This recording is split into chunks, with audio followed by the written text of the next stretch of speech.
కమ్మని చరితము రాదామంటే కవి వాల్మీకి కానయ్యా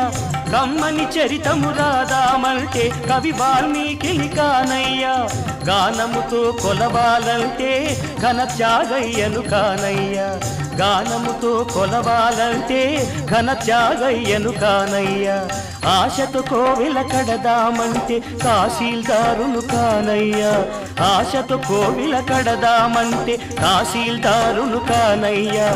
ఆఖరికి మనసిద్దామంటే అది ఏనాడో నీదయ్యా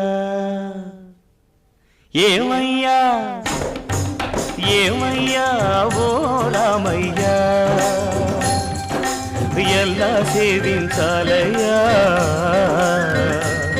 నిన్ను ఏమని కీర్తించాలయ్యా ఏమయ్యా ఓ రామయ్యా